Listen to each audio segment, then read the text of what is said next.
80% of companies never sell, which is horrific. There's this belief that you're supposed to have a business that just puts out cash. So why is that such a bad thing? There's nothing wrong with having a business that put up cash. It's all about, you have to learn the industry. You got to do your homework. You got to figure this out. There's so much information out there. You gotta know what you're talking about. There's not going to be a time where good deals are done without financing. You could have a multi-million-dollar company that's generating great successful revenue but losing money. You have to buy good companies with good margins. We were just yesterday negotiating an LOI, and I can feel that the seller is thinking, well, after 20 years, he just doesn't want to let it go. You should start thinking about exiting 4, 5, 6, 7 years before you're thinking about retirement. If I had 20 million versus 2 million, I'm a more attractive buy and probably get a better multiple, wouldn't you? I disagree.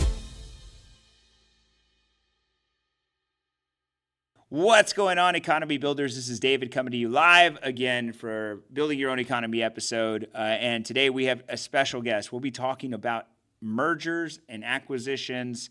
We'll also be talking about life in general, business ownership, the ups and downs, what EBITDA really is. And if you're looking to sell your business in the next few days, years, whatever, my next guest is going to show you how to do it. So tune on in. Let's see what he's got to say. Well, first off, what do you do? So I am an M&A advisor. So I run an M&A team of business brokers and advisors all across the country. And we help clients either sell their companies when they're ready to exit, or we help business owners build their company through an acquisition process. And that's all we do, everything around exits. So basically, anybody who's got an inclination to make money by selling their business at some time or buying a business, you are the guy. I am the guy. I am the guy. So we do the business valuations. We do all things consulting business-wise. Interesting. Okay, cool. So now that I know this, and now everybody knows this, kind of tell us, let's talk about businesses in general, because when I think about a business, I usually just think income, cash flow. For me, that's why most people open a business. Sure. Is that right or wrong? It depends. Cash flow is obviously a big component of any business. You have to be able to generate enough profits, enough margins in order to generate enough cash flows. Cash flows ultimately is the king.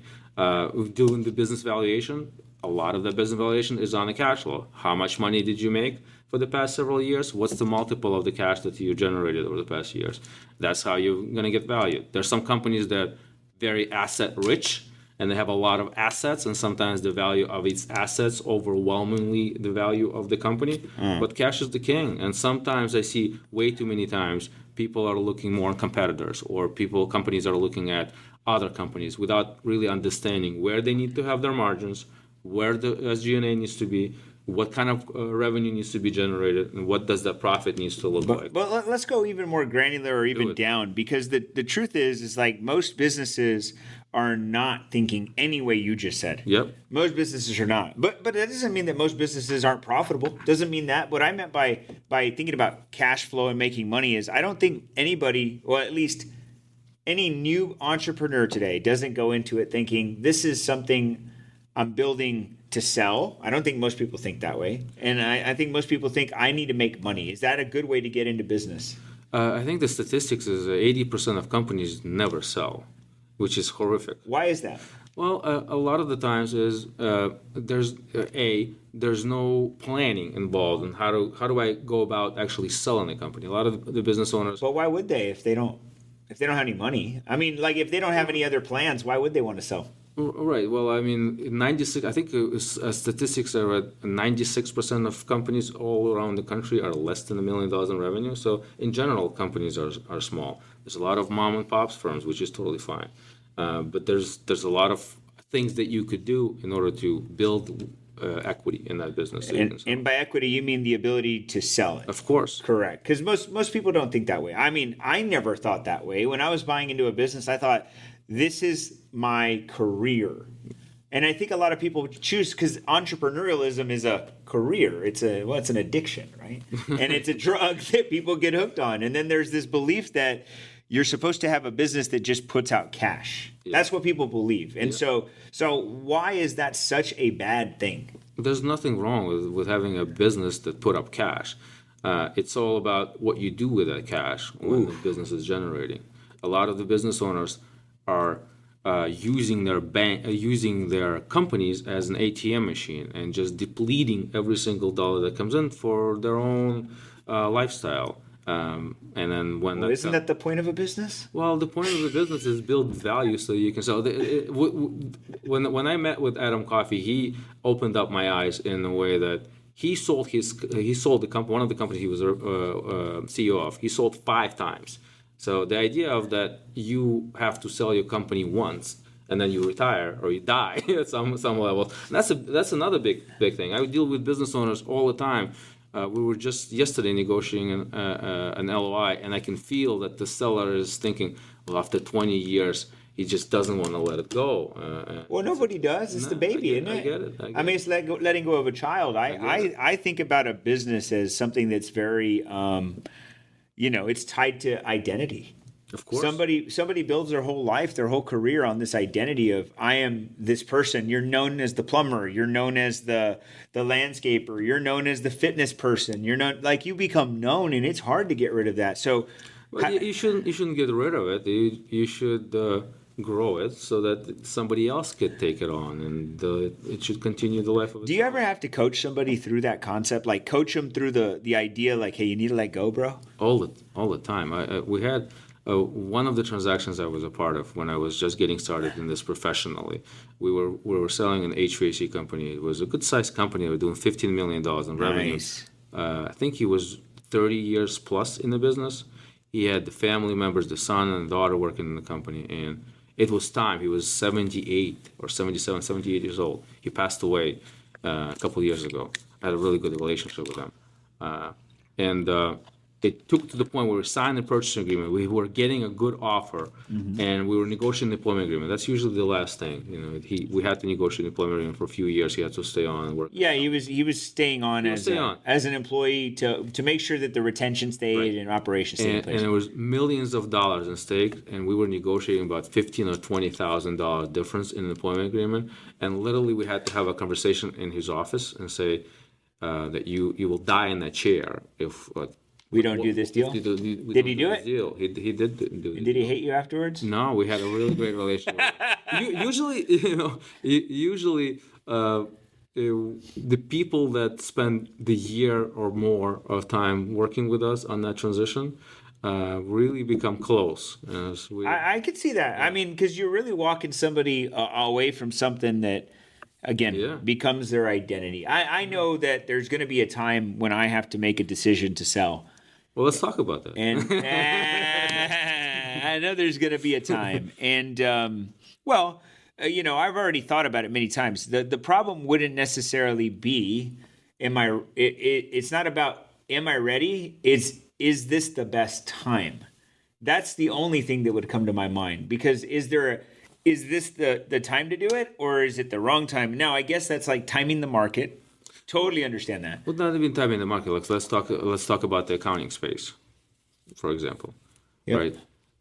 There are so many small accounting firms, and right now accounting roll-ups are huge. The problems with majority of these accounting firms, they're individual owners. They're fragmented. They're fragmented. But if I'm the owner of the small accounting firms, usually 2-3 people that are working, I am the business. Yeah. Key man risk. I am the business. It's key man risk. So there's no continuation plan in place, right? Unfortunately, if something happens to me, all my clients are screwed. Well, yeah, and I could see it from that perspective. I'm talking about me personally looking at this and saying, is this the right time? Because the larger the company gets, the more money you can ask to the market, correct? Absolutely. So even generally, even if the EBITDA is not that strong, which is the earnings before interest, tax, and amortization, for everybody who gets this, just say generally EBITDA means profit. There's a nuance to that, but anyways, it doesn't even matter if the profit is great. If I have a $20 million top line, I'm still more sexy than a $2 million. Would that be fair to say? I hate that analogy from a lot of people. Like, I don't ever look at business valuation based on how much revenue the company produces. I don't like that. I'll tell you why. You could have a multi-million-dollar company that's generating great successful revenue but losing money. And then you can have someone that's making maybe less revenue, but their margins are better. You have to You have to buy good companies with good margins, and it's a key. No, I understand that, but to the marketplace, that's your appetite. But to the marketplace in general, if I had 20 million versus 2 million, I'm a more attractive buy and probably get a better multiple, wouldn't you? I don't. I disagree. So Really? I disagree for a few reasons. A, when you decide to go on the market, you have to figure out who is going to be my target buyer before I start even going. The suitor. Is it going to be the private equity firm that has, I think, $6 or $7 trillion right now on the sideline looking to invest? Is it going to be a strategic buyer? Is it going to be somebody, an individual in the industry that might step in and run the business under me for some time and acquire the business through an SBA loan or whatever it is? You got to figure out who that is.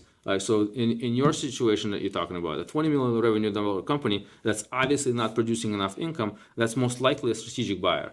Is that going to be the highest valuation? Probably not. Really? It could be, depending on situation, but that's probably not the ultimate highest valuation point of a company. Again, it all depends on what kind of company. You could have a $20 million company that has $30 million of assets, and then, well, that doesn't really matter. So everything matters in a transaction. That's what I love what I do, because every single transaction that I've been a part of has been completely different. Well, what are the biggest valuation points of a company in general? Is it customer list? Is it assets? Is it years of business? What are you looking for? So, IP? Yep. So all of the above. Dependency on the owner. Right? What Key man risk? Absolutely. Management. Is the management going to be leaving the first time? That always happens, doesn't it? Well, not always happen. If you plan ahead, that doesn't happen. And unfortunately, some don't. I've had a transaction we did. They were doing almost $20 million in revenue. It was countertop installation company, really great business. The owner was 73. The general manager was in his late 60s. Top salesperson, And they were all ready to go. When the question asked, we were like, "Well, employment agreement.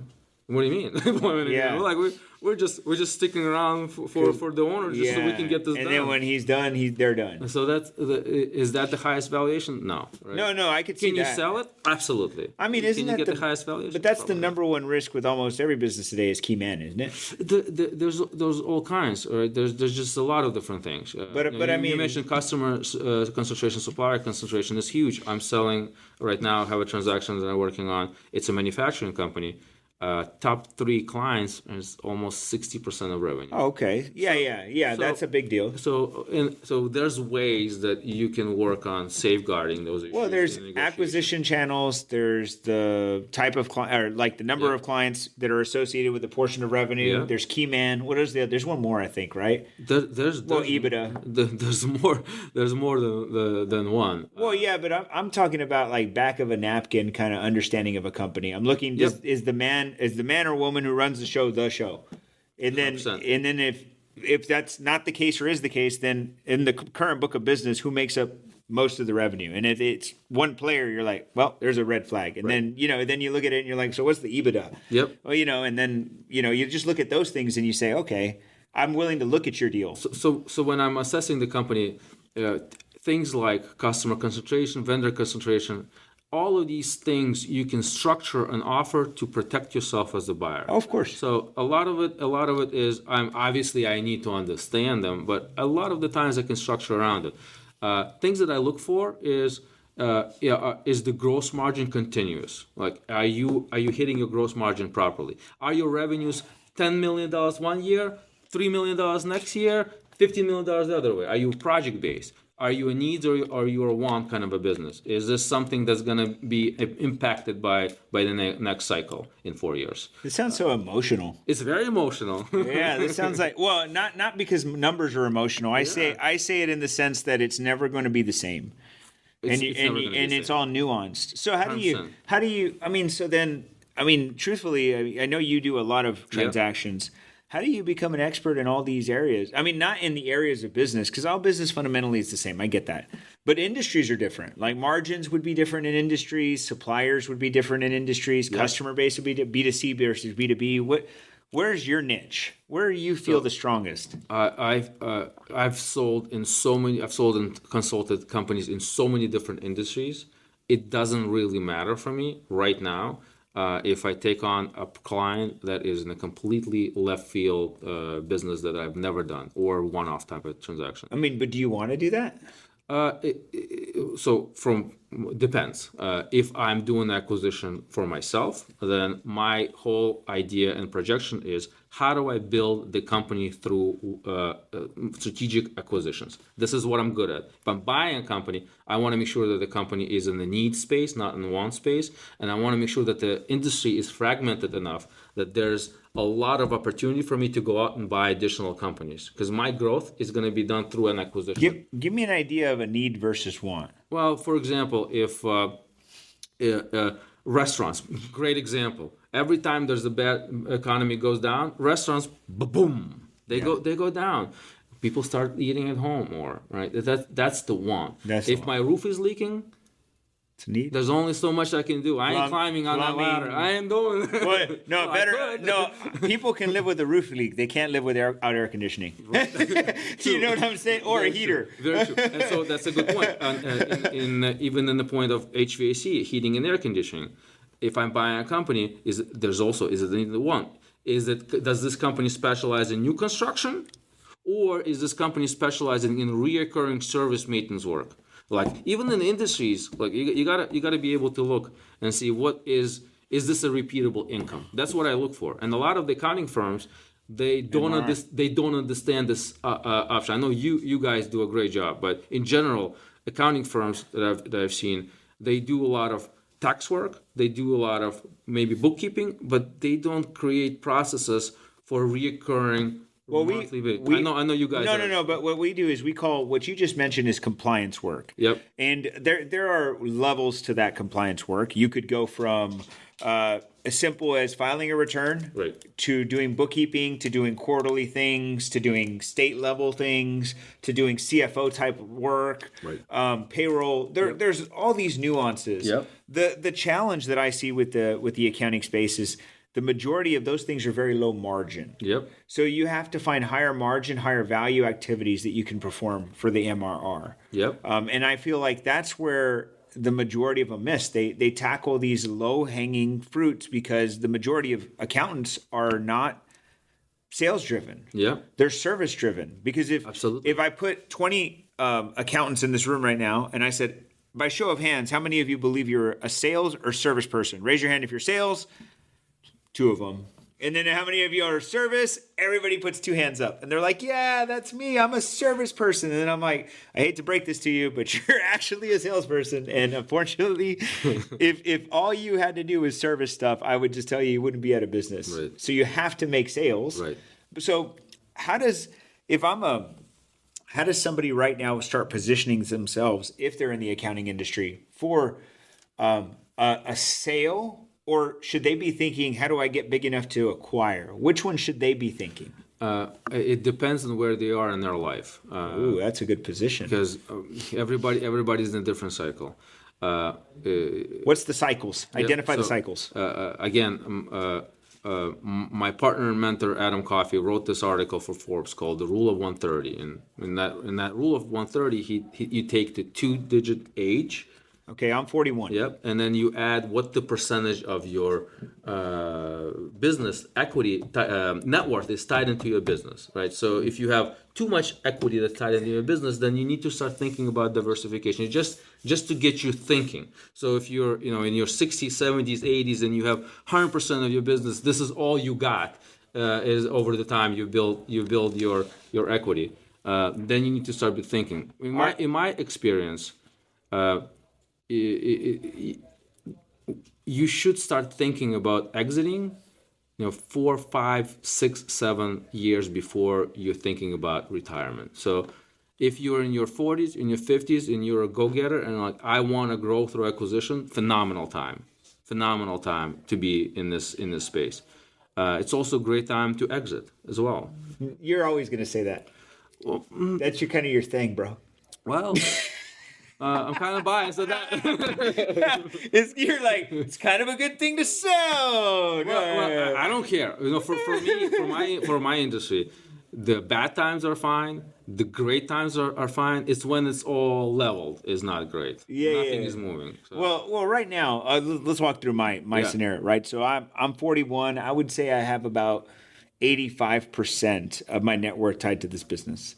And I know that I have real estate, I have other things, but it's just not as big as this. Yep. So I'm in a position where I know I'm heavily over leveraged in the business, Yep. but I'm in an explosive growth mode. So is there a time where it's okay to be that way? When you're young. Well, am I young? Yeah, of course. You said you're 41? Yeah. So I'm 43. Okay.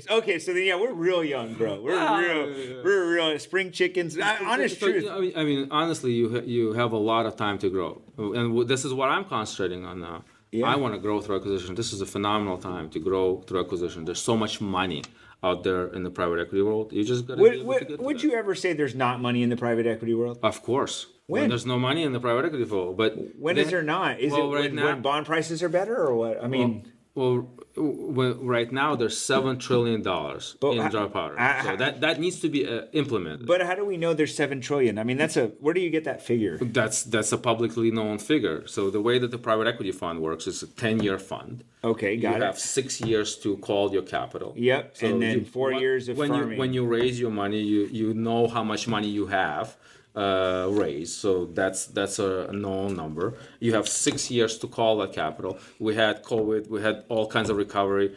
If you read every single publication, they'll tell you there's more growth this year projected for M&A growth. Well, because they have to disperse. They have to call it. Yeah. In order for them to call it, they have to have a deal. They have to have a deal. They can't just call it. And the sin in private equity is not calling that capital. Well, yeah, because you've let the investors down. Right. Well, the sin is because you're never going to be able to raise money again. That's exactly right. Because you're not following through. I mean, don't get me wrong. The investors are not going to be pissed that they didn't lose money, but they're going to be very pissed that they didn't make money. Is that the case? They're going to be upset that they could have invested that money elsewhere and made a return that... Even if it was 3% or whatever, it's better than zero in this case. Okay. So, I mean, the reason I push on you there is because, I understand there's more than ever, but, I mean, a deal at any time is always going to get bought, isn't it?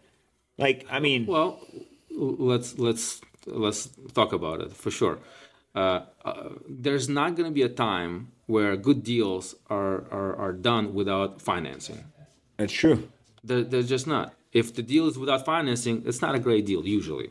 Yeah, well, I mean, then it would be a component of financing. So banking is a big deal. I mean, when we were doing SBA loans that were at 3.5%, and now typical SBA loan like is 10, right? 10, 11. That's such a crazy difference. That's a big difference. Yeah, that's a big difference. Yeah, so well, it brings the price of the. It doesn't help because now the prices of the businesses have to go down. You have to still cover the debt coverage ratio. But by the way, just to illustrate that, what you're saying for everybody's watching is just like homes, right? So when the interest rate for homes goes up for purchasing a home, the price of real estate either stales or it has to go down because the affordability of the buyer. That's right.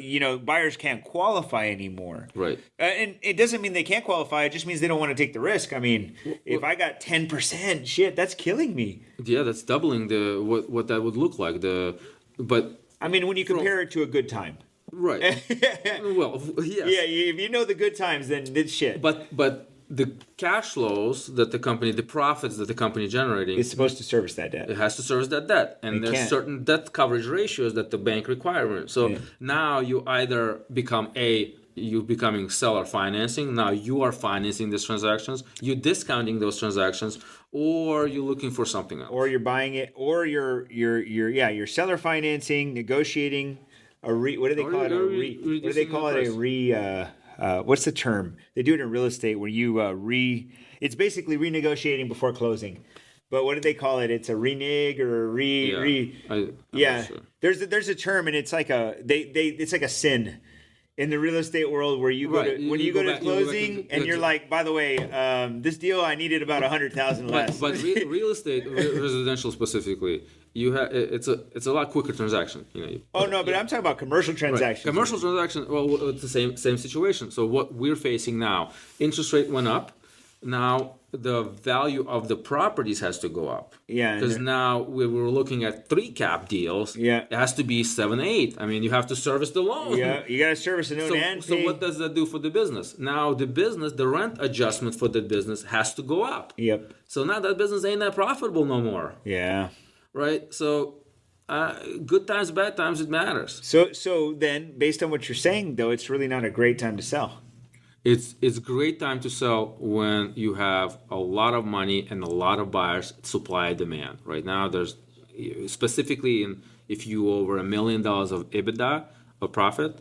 Well, it's a bad time to sell with financing. Is probably a better state to say this. Again, it's not the best time as it was. Are we ever going to go back? No, but the demand is higher. What I would say is it's probably.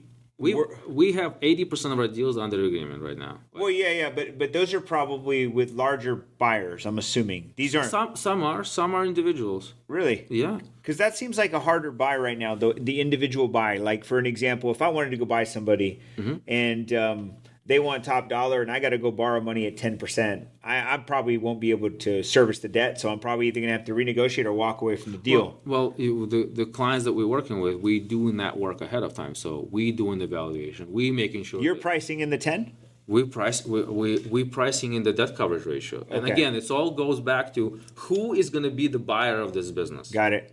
That makes sense. If it's an individual SBA type of buyer, we will actually send the documents to some of the banks that we work with so that we can get a term sheet. So that here's the client. Here's how much we'll buyer, finance. Here's what was financed.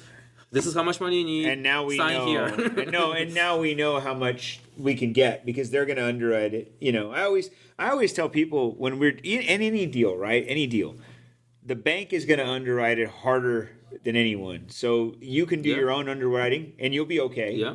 But the bank's going to do a very good job for you. Well, I mean, if it's serious money. Yeah. If it's serious money, you're going to... Through SBA, we're talking about individual acquisitions. SBA made some changes last year. And SBA, for folks who don't know, SBA is just think of it as they're insurance.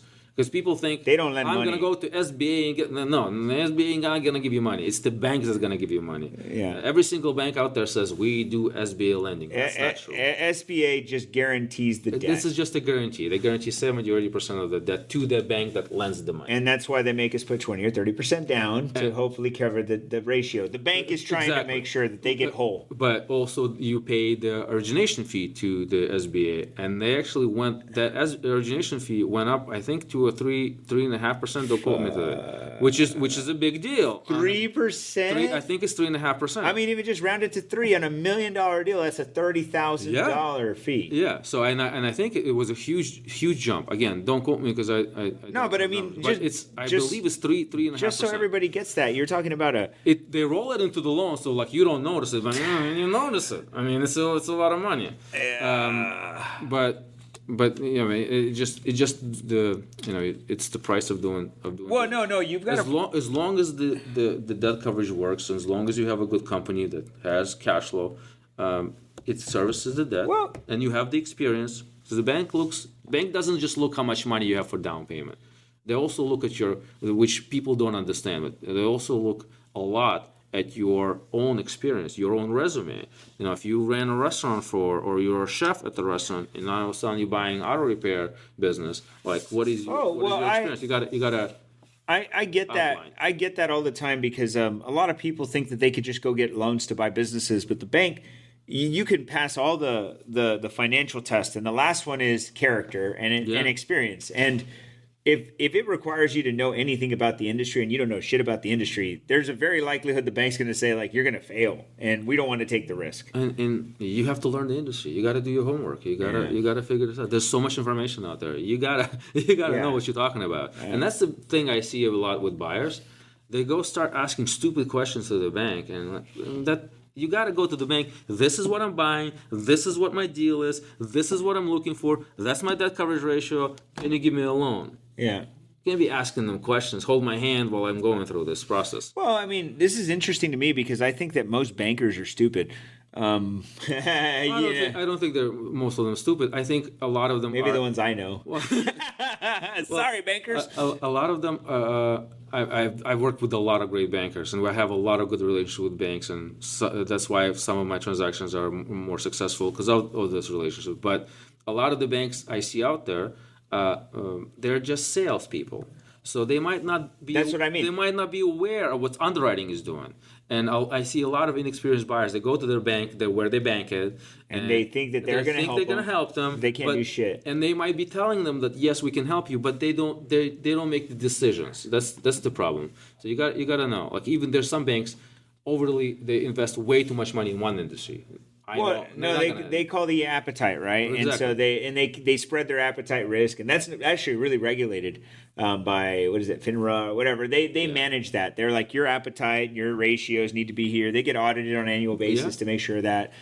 So do you use, just for the sake of this, do you use the same banks all the time? Is there like a specific banking institution that you like going to? For national banks, I've used Live Oak a lot. They are aggressive. Why do they all go by Oak? There's another guy I know that's like Oak Tree and Oak Funding, and it's a good name. Or the Rocks, right? Greystone. What do you have against nature? Yeah. I mean, like, what would be a good name for I don't know. I'm just wondering. There has to have been at some point. BYO. Yes, build your own economy. But there has to have been at some point, like banks had that name, and then everybody's like, let's just copy that. So I'll give a good example of the banks where I feel like the good banks right now, without pointing out the names. Like Live Oaks, I think is a good bank national wise. We've done a lot of deals. They act quick and they give you a quick no, which I appreciate. I would rather have a quick no than I don't know, maybe. That means you're talking to the right person. Yeah, right person, absolutely. But what I'm looking at now, if you're dealing with regional banks that actually lend to businesses, a lot of them lend only real estate. You gotta know who you're dealing with. But there's a lot of regional banks that lend to business acquisitions, and they will ultimately give you a better interest rate on your transactions. A big difference, really big difference, because they're expecting deposits to come back. When you're looking at the national bank, they're not getting that deposit money back. They're just looking at, this is what the cost is, this is how much money I'm gonna make, here you go, give me money every month. When you're dealing with the regional bank, they're going to expect you to open up a bank account. They're going to expect you to deposit money back, and they take your money and then lend it somewhere else. They will be able to give you, and I've done loans right now where you get SBA 811 nationally. I've done them like around 7.5, 8. That's really good. That's a huge difference. That may not sound good to somebody watching, but that's a big difference. That's incredible. And that's a 10-year amortization. Right? Do they usually do balloons on these things? No, they're really just straight. They usually are. So SBA, there's two levels. If you're doing a real estate, it's 25 years. If you're doing a business, it's 10 years. If you're doing through an SBA, if you're doing typical commercial loan, that would be a balloon payment. So 5 or 7 years plus a balloon interest on. But you got to be a pro to get to that level. Yeah, well, I understand the concept, and I've done some things, but yeah, the balloons kind of suck because the banks. I hate those stupid balloons. I don't like the balloons. They just do it so they can get more origination fees and underwrite you again. But balloons might be good when you're aggressively growing through acquisition and you want interest only. You need enough cash flow, so. But if you waiting till that 7 year to refinance, what are you waiting for? Yeah, you might as well just go. Plus, it's business. It's a lot. It could make sense though in your world if you were buying to roll. Could make sense, right? At a balloon kind of note, like if you're rolling companies together. It could. If you're doing a roll up and you're acquiring multiple companies, that might make sense. Again. You don't want to be over leveraged. You don't want to have too much debt. You need to buy the companies right. It doesn't mean you write the check for 100% of the company. There's a way that you mitigate the risk and you spread the risk around. When we do roll-ups, a lot of the times we would do rollover equity from the seller, making the seller partner now and minority owner. So there's a lot of ways to split. When you do roll-ups, okay, tell me if I got this right. So if I was going to do a roll-up right now, and I wanted to go, let's call it 10 different. Let's do one at a time. Let's say I go to an accounting firm who is very successful. Let's say they have an EBITDA of over $500,000. Just simple. So they got $500,000 EBITDA. They're doing very well. I went to them and I said, hey, I have an ambition to build a business that we could sell. Because currently where you're at, I think you're a very good business, but the multiple might not be as great. And if you have a retirement a goal, we want to help you get there. okay, or just a sales and a liquidity event. So I go to them and I'm saying, look, I don't want to buy your company. I want to roll it with mine. And I'm willing to come in and put this deal together. Tell me if this is, I can do this. Tell me, I mean, anything is possible, but tell me if it makes sense. Yep. I go to them and I say, let's do this deal. What I want to do, you keep 100% of what the top line is right now. Everything stays the same.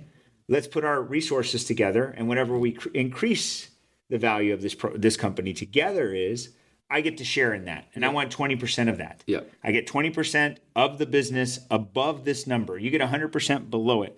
I'm not putting any cash in your deal, but I'll put resources in your deal. So let me ask you a question. How are you going to value the company as a combined concerns? Right? Oh, okay. So combined would be my revenue, their revenue. To me, that's a little bit too complicated. I don't know. That's why I'm asking. So to me, that's too complicated. The way that I would do it is, if you're buying if your existing company and you're merging with another firm or you're acquiring another firm, then you can do either a cashless merger to merge the two companies together, because you do gain a lot of advantages by merging the companies together. Yeah, that's the operational expenses and all kinds of admin expense. All of that goes into one. Not to mention you discount on softwares and other insurance and other things. No, I would love to do that. That's what I was saying. Right. So if you're doing a cashless merger, then we need to value one company. What the value of a company is, we need to value your company, and then combine the percentages based on what the value. Okay, so if mine is 80 and theirs is 20. Right, exactly, and then you move forward as a team, or you go in and you'll say, hey, I'll buy your company.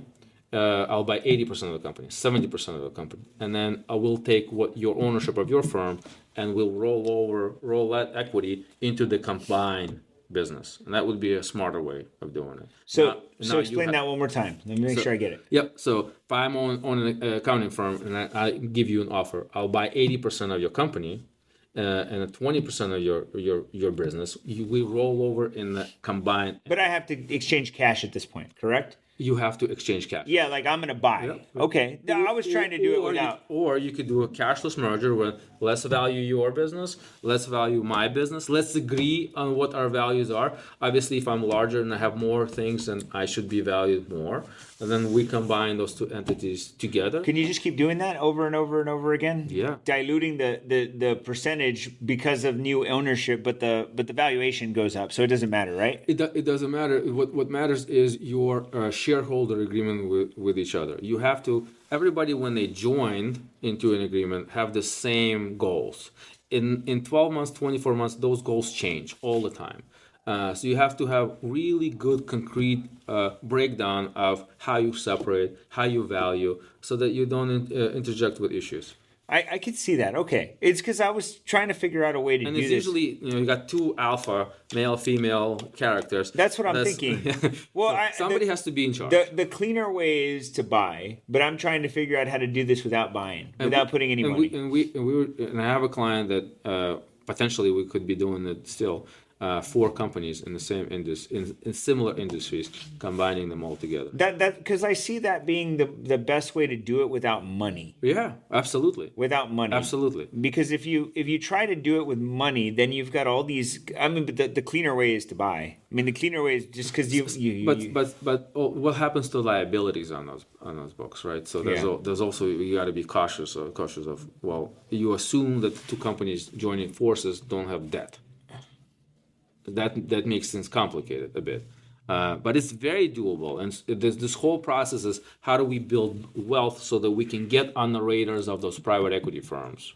And once we're there, are we doubling our valuation? I feel like there's a guy that I know, not a very, I'll call him not a very moral guy. I wouldn't call this guy to partner with him. He kind of stiffed me on a deal. That's why, but. What I think he did. You're still hurt. I see it. Oh, well, because I was actually going to get acquired on one of my other businesses, and he backed out of the deal. And he's a piece of shit for it. Makes sense.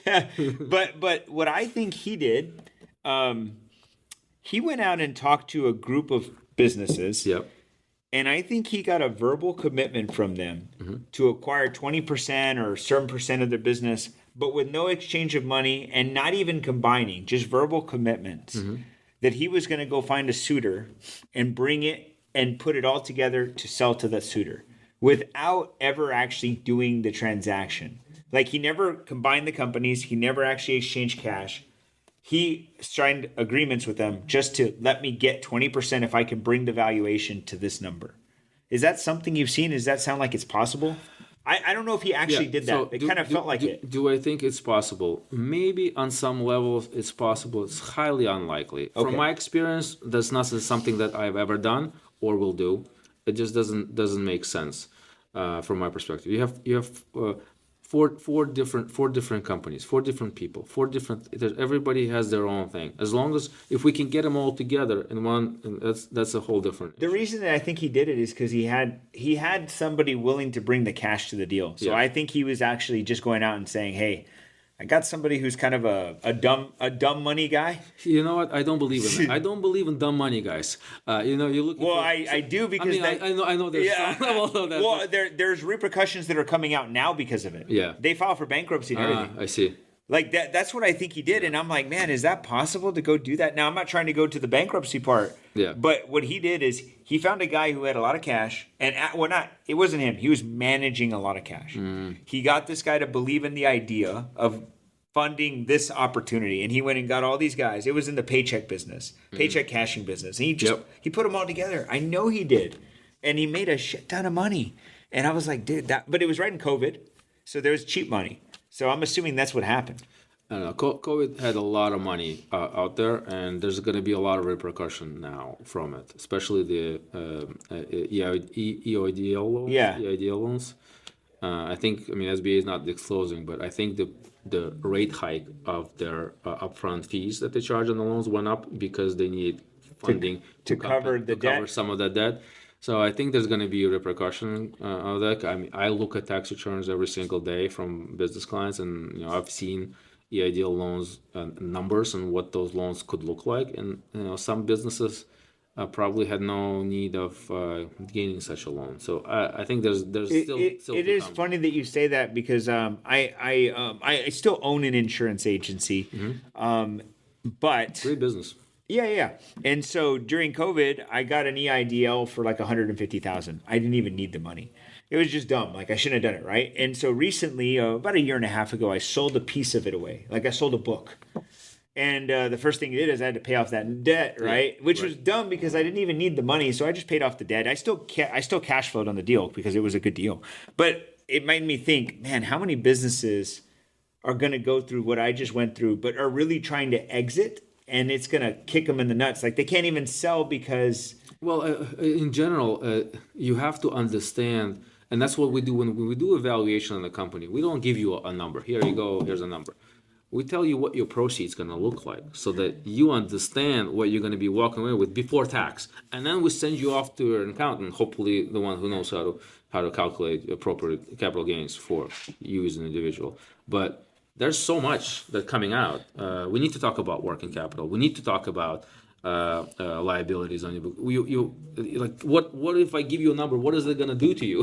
And then we got to give you some options. Most likely, it's going to be some seller financing in your industry, in your type of business. That's interesting. Like we don't want to walk all the way down to the transaction ending, and have the seller says, well, that's not enough money for me.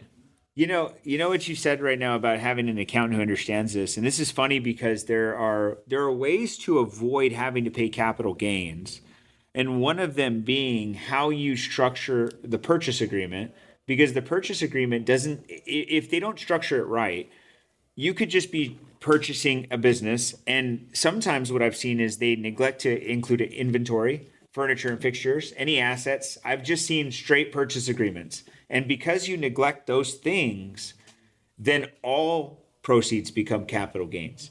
But if you can articulate all those line items, which this is why having good books when you're going to sell makes a lot of sense. Right. Because if you don't, or you just, it's all jumbled together, you're going to pay the most capital gains because of that, which is very important to understand. Is like, a lot of people don't get that. A lot of people don't understand it. A lot of people don't understand it. The financials is the number one that I look at. Yeah, if financials are garbage, then I don't get involved with that client. I don't want to waste my time. I mean, I'm sorry, but I'm a commission-driven You're a horrible guy. I'm a horrible guy, but I send people in like, okay, we got to treat the books, we got to finance, and that takes time. Do you ever set? I mean, have you ever had to nurture, the business to get to a point of sale longer than, let's say, 2-3 years? Oh my God, my longest one. So I had few. I had the longest one I had was 4.5 years. Oh, interesting. It was a long. Do you ever have to recommend? There was a lot. It was a lot. I mean, COVID and the numbers dropped, and like it was a lot. What kind of business was it? It was actually a garage door. Well, it was a couple in the same market. It was a garage door company that took 4.5 years to transact, and it was doing. We were doing. First, we were marketing for sale, and then the general manager stepped up to buy a business, and then we tried to get to general. It was a whole other thing. Do you find that? And by the way, I've seen some of those garage door companies. Man, they make a lot of money. It's crazy. Some do, yeah. Yeah. So. Do you ever recommend any restructuring before the sale, like to let's say go from an S corp to C corp, or vice versa? Do you ever any recommendations? So my knowledge, and I've never tried to be the CPA in the room. That's not my position. Always need to have a competent person on my side. And every client I sit down with, I tell them this takes a team. It's not going to be a broker. You need an accountant. You need somebody who knows the transactions. You need an attorney who actually done transactions before. Not your real estate attorney. You're the business transaction attorney. Like you need a lot of people on your team. But from the perspective of what I've recommended, obviously, going from C to an S, you got to have 4 or 5 years. Again, talking about time, right, to take advantage of it. If you see type C corporations that I've seen, you can, as I'm sure you can do the corporate goodwill and the personal goodwill. A lot of people don't know. That's the first question I ask their accountant. If they can't answer the question, then they're not the right accountant. So there's ways that you could do it. Yeah. But most importantly is having the right person in that room, because I am not it. I know a lot, but I'm not an expert. Well, I ask because you got the 1202 exclusion of $10 million capital gains that you can get if you're a C corp. But you can't get that anywhere else, right? And so if you have a big business, 10 million, well, even just 5 million now, right? It could no capital gains. But you have to know that before you even think about this stuff, right? So that's why our process is, let's figure out what's your proceeds before taxes. Yeah. And let me give you all that 30, 40 page report, and let's sit down with your accountant. Yeah. Because if you're not walking away, and then it's also addressing questions. Should we buy equipment? Should we lease equipment? Should we sell the property? Should we rent the property? Like there's a lot of questions that need to be answered in that preparation mode. I get So it. you got to have the right people. That's why it's a long sales cycle. What's your degree in? Finance. Finance. But again, I learned how to read balance sheets and profit and loss statements when I bought my first business. I really did. Yeah. I get it. So where'd you go to school at? I went Suffolk University in Boston, downtown Boston. Okay, cool. And I bought my first business in my senior year of what made you do that? I've always knew that I will be in entrepreneurship. I mean, I've always worked with my dad in his business. What kind of business was that? My dad had a trucking company, and I used to do cold calls for him when I was 16. Were they like hot shot routes, long routes? He had all kinds. He had the small trucks where he did regional, and he got himself into long haul. He got the 48 footers going back and forth cross country. He's done a lot of different. Really? So, your dad was a hustler. My dad is a hustler. He definitely was. And the first business that we acquired, I specifically was looking for a business to take him from this little small 3-truck business to something that we can actually operate. Oh, you were trying to get there. I was trying to get there. And then so it was. And then you bought yourself a job. And then I bought myself a job to the point that I would work. I mean, it was a wholesale produce business. You have to be at work 5 a.m. Yeah. Sometimes you leave at 7, 8 p.m. and so it's hard. That's interesting. Why did every single mistake. Why did you pick the produce? It was just the right fit. What do you mean the right fit? it was the right fit because my dad had a small trucking company and it aligned better with him. Again, that's what I was looking for. But I liked that real estate. I liked the margins. I knew that I could do this work.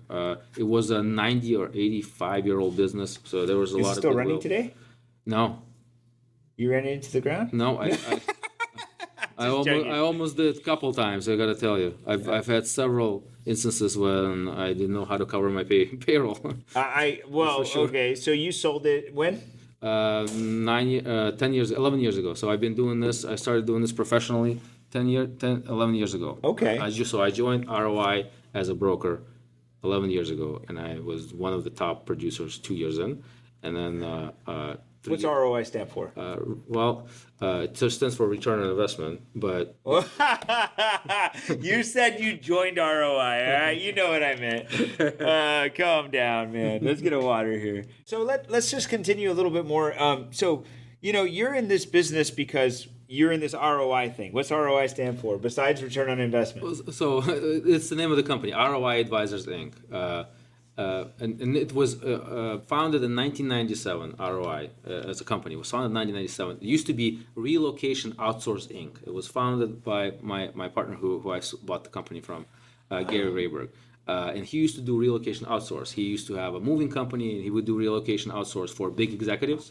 And once in a while, when they try to move an executive out, a spouse, a husband, or a wife would have a business, and he started selling those companies in order for them to relocate the executives out of one region of the country. And that's how he got in there. He sold his relocation outsource company. He went full in 20 years somewhat ago into this, and then 2 years ago I acquired a company 100%, and Gary works for me now as a broker, and having a time of his life. Bought a condo in Mexico, and he's enjoying life like there's no tomorrow. But again, you gave him the exit. Well, he had an exit strategy, and you were the exit strategy. Well, that's it. And there's nothing. That's also another way of exiting. Did he have that plan when he hired you?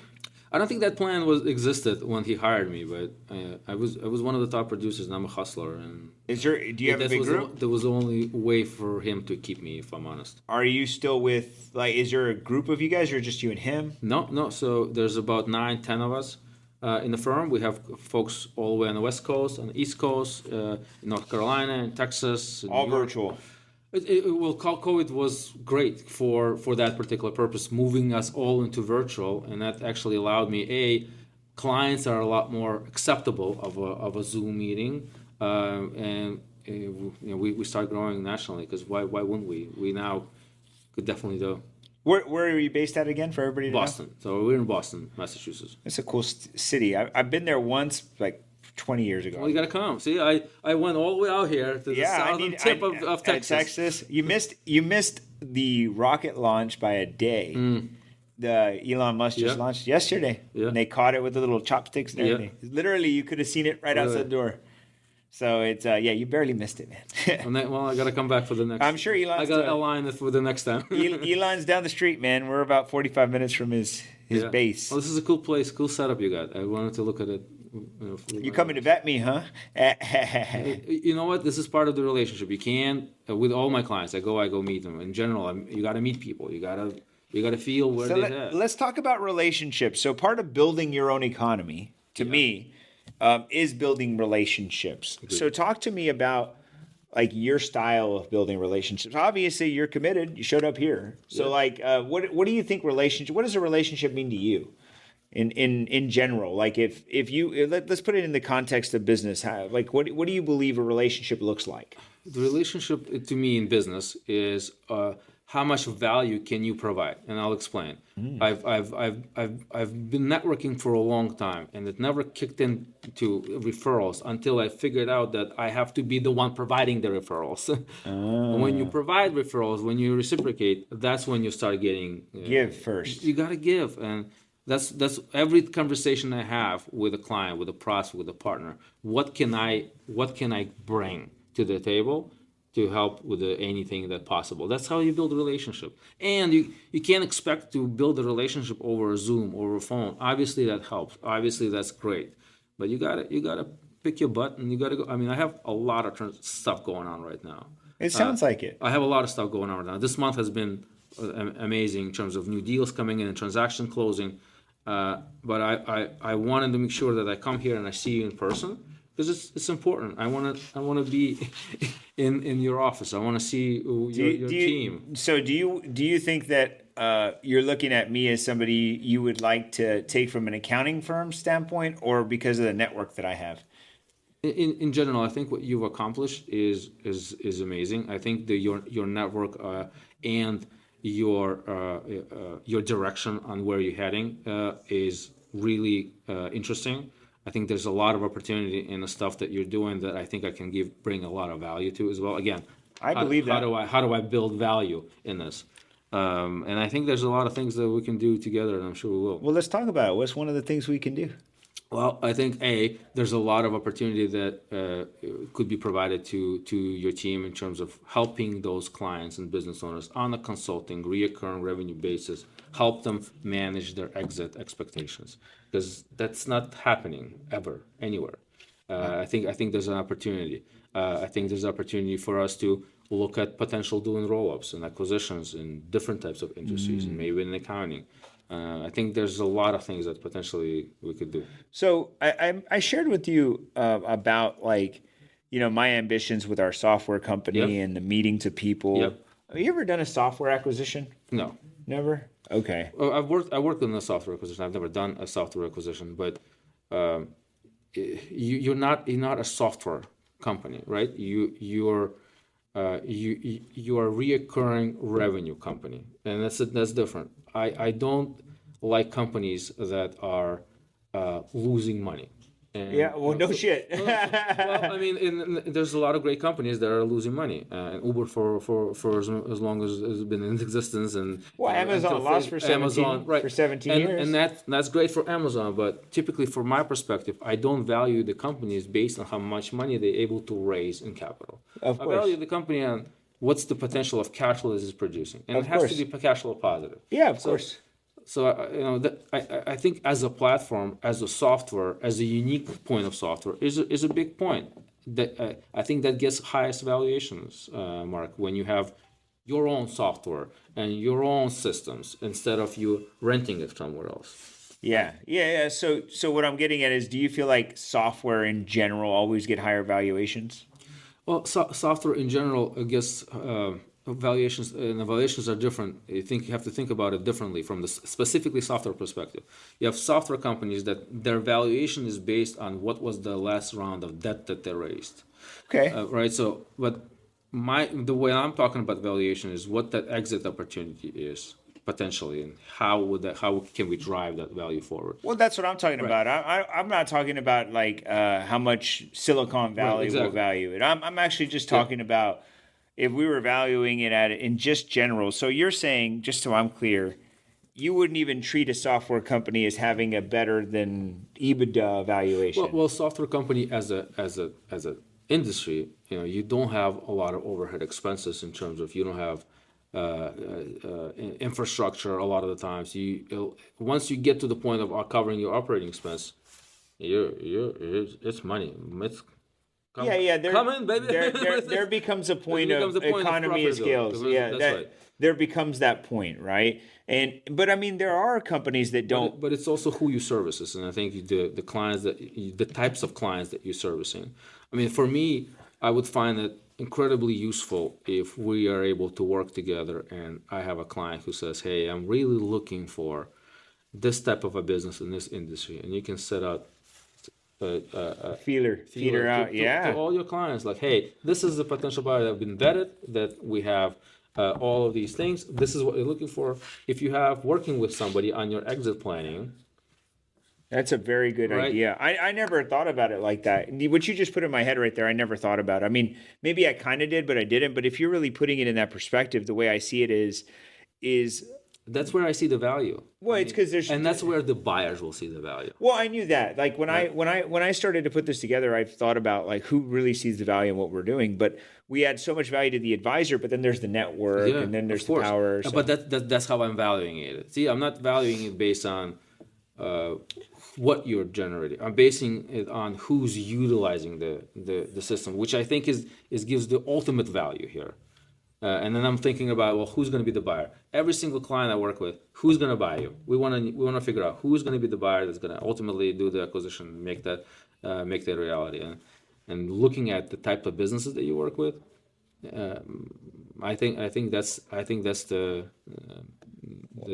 Well, I see it now. Well, we we normally, I guess, we thought really small in the beginning, but now that I've gotten exposed to the advisor network, as a whole, it's getting pretty deep. Like I guess I didn't think about getting to their clients.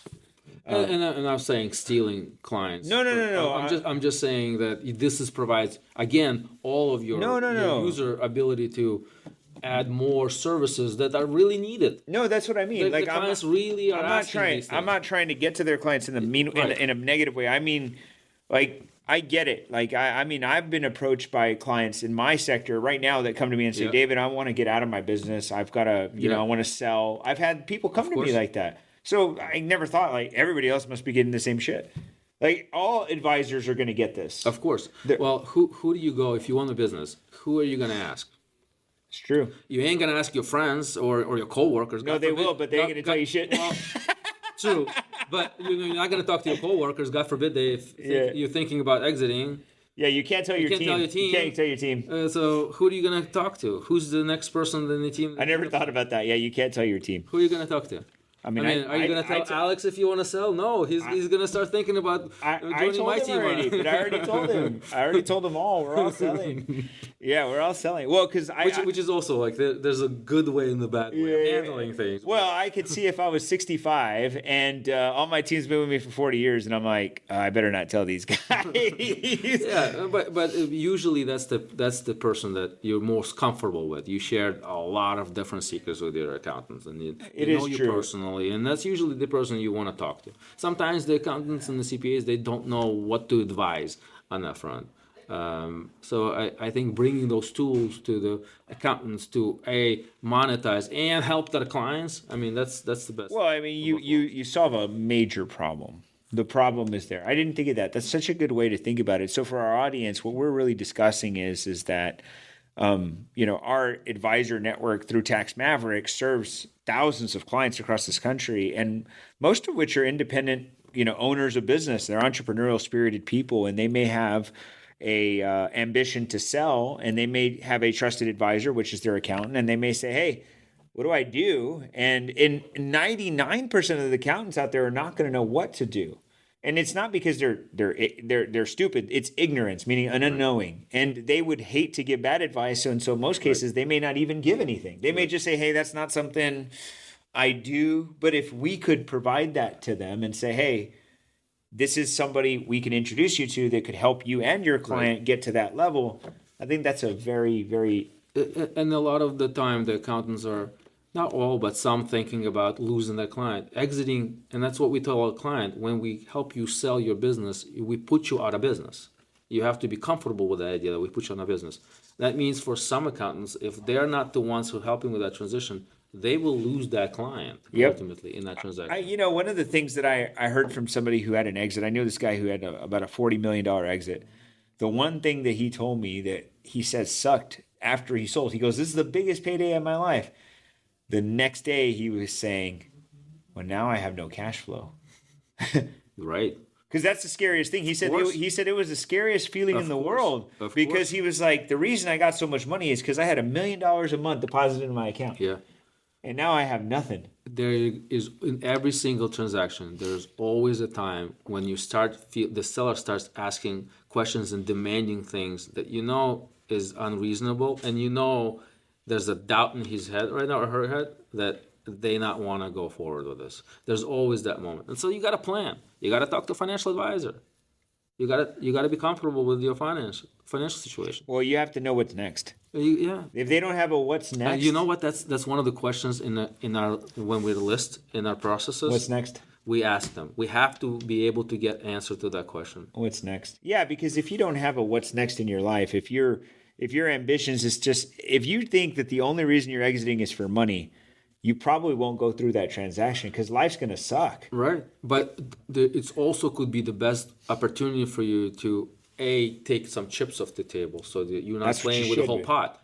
But then you can go all in with somebody else's money for the next 5, 6, 7 years and do another exit. Keep the equity. It's real. It's real. I've seen it. It absolutely Well, that's what people do when they go public.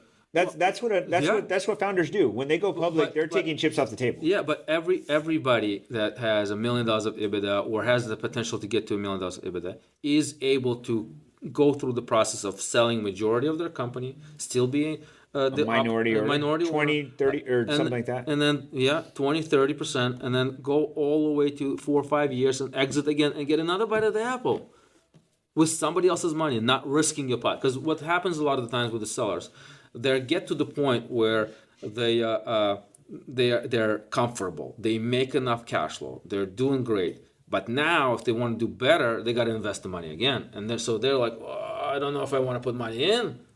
It sounds like real estate. When you get to the point where let's say you lived in the same house for 15 years, and then you look at it and you're like, man, I probably need to upgrade this thing. Right. And then you're like, but if I do it, there's no value in it. Right. Like it's just upgrade. It's losing money. Right. And they're like, shit, I think I'm just gonna stay here or buy a new house. Right.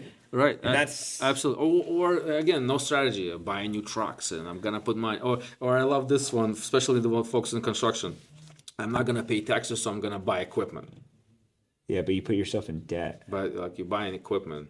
Debt. So like debt. I mean, it's debt. Well, it could be a good tool, but not 100%. I mean, you gotta have a plan. Well, yeah, but you do it out. So you could do that, but do it outside of the business, right? You could do it outside of the business, like a rental business. We actually have a tax strategy which allows our clients to buy equipment, and we have a third party who takes the equipment, puts it into a rental pool, and pays you every month, services debt, but takes the equipment they take it under contractual agreement. Yep. They take it on a 5-year term. Yep. They pay you every month, services debt plus a return. And you get the full depreciation of the asset. Because you own the other. Correct. So you own the asset. So I could buy $1 million worth of equipment and take $1 million deduction on my tax return. Interesting. Isn't that sexy? And it does not go on the business because this is an individual thing. It's a totally you create a new LLC. Yep, you structure it as a rental business. So your business could be even more profitable because most business owners don't want to show profit. Of course. And their intentions are not to, right? And so they have to find a way to show nothing. But if they're going to show nothing, they should show it on their personal returns, not from their business return. If you have to, obviously we're not in business to pay taxes, but in order for you to maximize the valuation of the company has to be sound and has to produce. Well, you can always back out though amortization, interest. No, that you always back out. Amortization, interest, and tax, all of that. Depreciation, all of that you take out, but you have sometimes a lot of excessive spending. I agree with that. And that excessive spending goes against. You know, I'm a believer but for me personally, I mean, I'm in the tax strategy game, so I don't even pay taxes, so I'm good. But the way I think about it is I don't want to take any money outside of my business that I don't need to, and I don't buy anything lavish with the business. I'm not trying to do any of that because I have ambitions of growing a business that is profitable and exitable. And I know if I get into those, because I had those early on habits. You know, I'm going to pay for this with my business. I'm going to go on this little trip and call it a business trip. I'm going to go to better meals because of my business. And at the end of the year, you look at my meal expense, it's, $100,000. You look at my vehicle expense, it's $150,000. You're like, it's all bullshit, right? Like, I mean, the IRS can hear this and say it because I don't do that anymore. Like literally, I just pay myself enough to cover all my shit and my good life. Yeah. And it's equivalent to what the CEO of my company would get. Yeah. Like it's not an excess. Yeah. And I tell my team that all the time. I tell everybody that. I say, look, I'm a salaried employee just like all you guys. Yeah. And I just keep it that way because if I had to replace me, they got to get paid this. That's right. They have to get paid this number. And what I've done, and you could tell me if this is good for valuation, is I actually don't overpay myself. I underpay myself, but I bonus myself. And I bonus myself based on performance. So we set metrics at the beginning of the year. As a dividend or as a W-2? W-2. Yeah. So I set it as a bonus. So like if we hit our targets this year, I get 100% of my salary. Great. I mean, but I would have done that for the CEO of the company.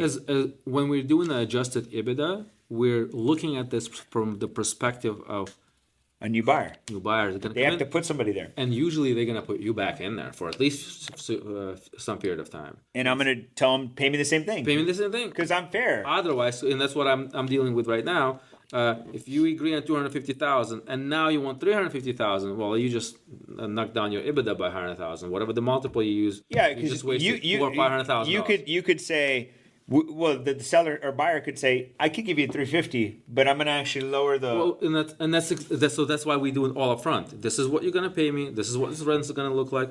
This is a valuation. You can't negotiate with it. No, but that's what I mean, though. But they could say, "Yeah, you're right. I'll pay Right. you 350, but now your valuation just went course, down here." it makes sense. And okay, You can't say anything because they're because you're actually cutting your EBITDA down. exactly. That's funny. So in the same thing with rent, you have business owners who own their real estate and now they want to charge more. 25,000 a month, something Okay, stupid, well, right? All right, no problem. Again, it's fine, but then we gotta reduce the purchase price. Yeah, I could see You that. and I'm dealing with some of that right now. I could see that. fine. I mean, I guess I never think like that, but I could get it. And I'm trying to be, now that I've been in business 17 years, and now I'm seeing like that it is a very strategic game, and it's high stakes, and it's got to The be taxes or the M&A? anything, Just in business general. in general. Like it's a very emotional math equation. And you have to understand that the end result is that it must be profitable, it must be exitable, it must be something you enjoy doing. And I mean, the enjoy part is not as much as I like to say. There's a lot of shit I don't enjoy doing, but you got to enjoy the outcome. Yeah. You got to the outcome has to be bigger than the work. And You gotta enjoy the work there. well, I mean, there's a lot of shit I don't like doing, bro. Looks like you like what you're doing. Nah, there's a lot of shit I don't want to do. Let's talk about it.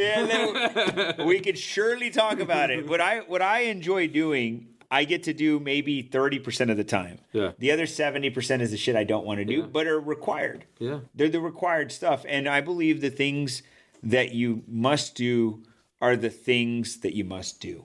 And there's no way around it. And if you feel like you don't need to do those things, that's when your business doesn't grow. Right. Like you just have to suck the fucking, sour to get to the sweet. Yeah. And that's what I believe about business. And what you're doing and what you're presenting to me and to everyone, I think it's a logical way to approach business today. And many people don't take this route. And I wish I could have more of these conversations with our clients, because there's a lot of them who don't have the exitable business they Right. deserve to have. Right. How do you get that to the masses?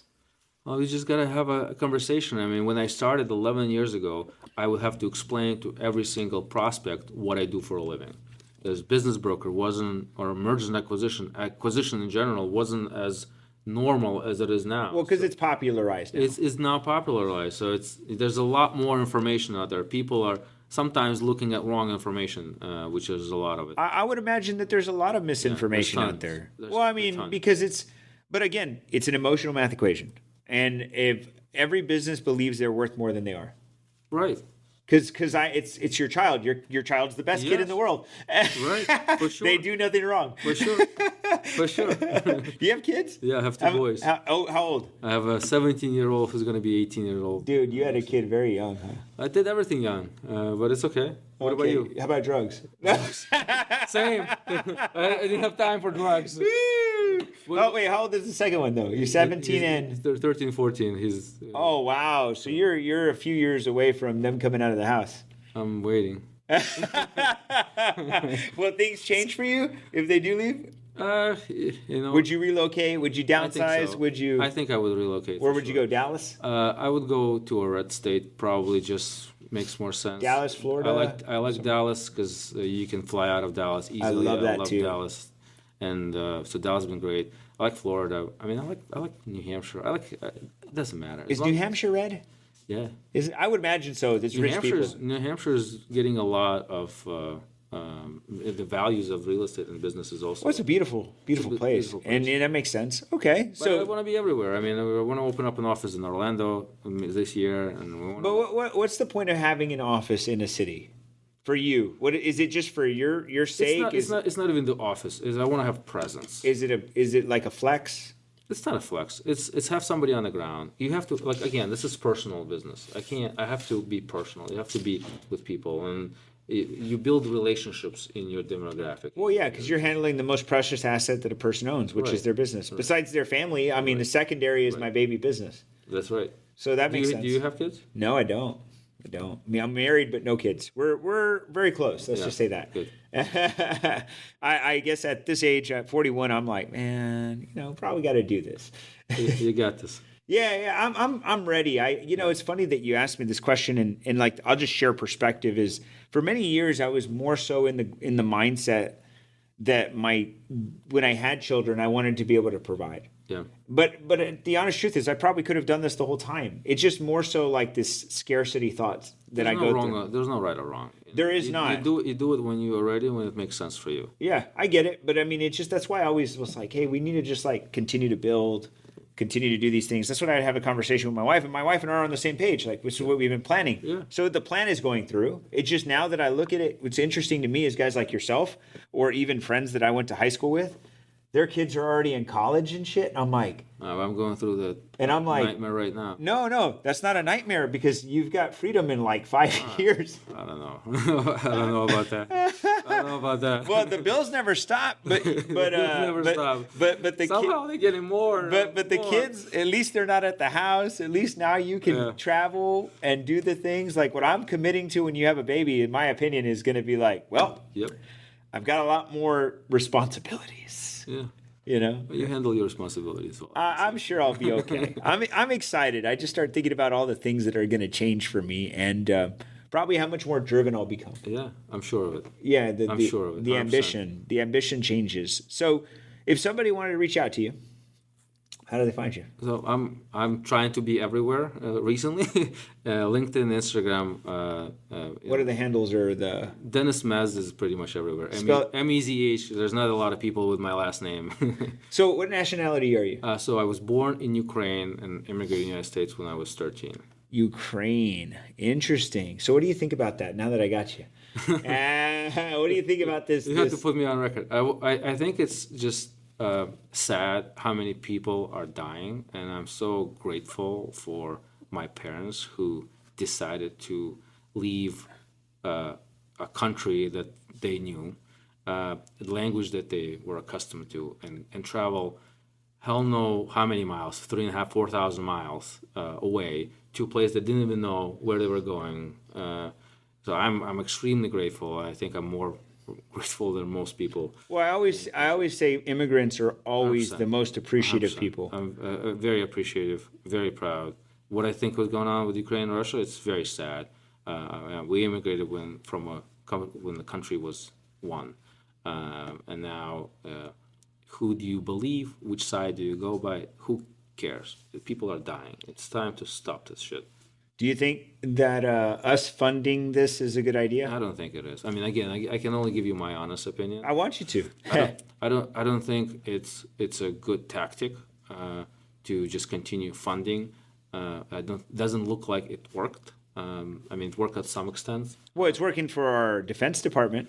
Yeah. Here they are because they're funding all of everything we fund gets used here, of course, and then sent there. So kind of. I don't know. Well, I mean, it's going to stop real soon, right? I hope so, yeah. I mean, what do you think about Trump? Well, look, from the day that he got elected to where we are now, like, I mean, there's so much has changed. Were you pro-Trump? Yeah. Okay. And you were loud about it, or are you like, I don't think my opinion, I'm not a politician, it's just my personal opinion. Yeah. If people ask me, I have no problem saying what I believe or not. Were you Trump in 2016? No. Interesting. Yeah. What changed? What changed was what he did in the 4 years that he was there. I feel like he is the only politician that I know that I've been a part of electing or not electing that actually did what he said they would do. And it's typical where the politicians get elected and then excuses come from, and that wasn't the case. Yeah. So I think if you say what you're gonna do, you gotta do it. Interesting. Or don't say it. I mean, it's the truth. I mean, I think that's about anything, right? Anyone. It doesn't matter if it's Trump or anybody. Right. Just do your job. If you're gonna do it, do it. But don't you agree? That's really the case. I mean, I didn't like him. I in 2016 he was very loud. He was he is Trump, but he did exactly what he said he would do. You liked it or you didn't like that. It doesn't matter. He did exactly what he said he would do, and you have to respect that. I've always liked Trump. I voted for him 3 times. Yes. and maybe my vote didn't count in the second one. No, I don't know, but it's it's funny is I'm in Massachusetts. It doesn't matter. yeah. Your vote doesn't count there. In Texas, it doesn't matter. Yeah. No, down here it's blue. It is blue. Yeah. Where I live here, this is blue. Right. It's blue here. It's blue in Austin. Yes. But that's it. Yeah. The rest of the whole state is red. Yeah. But I mean, it was never even about, for real. If anybody asked me, do I like Trump?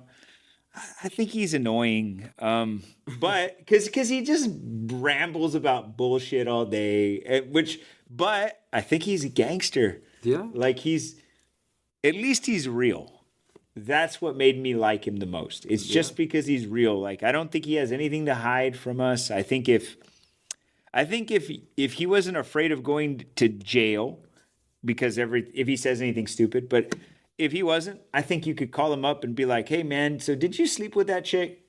Yeah, and it wasn't that good. Like he would say it, and I'm not. By the way, that doesn't make it right. I'm just saying, like, I feel like he wouldn't want to hide it. The only reason he's trying to, like, let's just not talk about certain things is because he's like, man, these people, they want to put me in jail if I said I cheated on my 3rd grade test. I mean, he went through a lot. So I feel like there's just this narrative now that the truth is not good to talk about. I'm like, dude, everybody should just speak the truth. If you're going to run for office. But from the economy standpoint, I mean, look at what's happening. I mean, they're giving him a hard time right now. So let's see what happens. Yeah, we got another 4 years good. to see. Well, that's what democracy is. Yep. So I'm all for it. I'm ready for the riding the wave of whatever happens. And do you think that the next 4 years are going to be good for M&A? I think the next 4 years are going to be amazing for M&A. Interesting. I like this. I really do. I see what's going on in our firm. I see what, from the conversation I'm having, the baby boomers, most of the clients that we're representing are retiring. They have to retire. There's a lot of great businesses that are going to be transitioning. There's a lot of opportunity to acquire. There's a lot of opportunity to exit. I think the next 4 years are really going to be record ones for the M&A. Well, Dennis, that was a good way to sign us off here, man, dude. I appreciate it. I enjoyed this conversation. That was really good.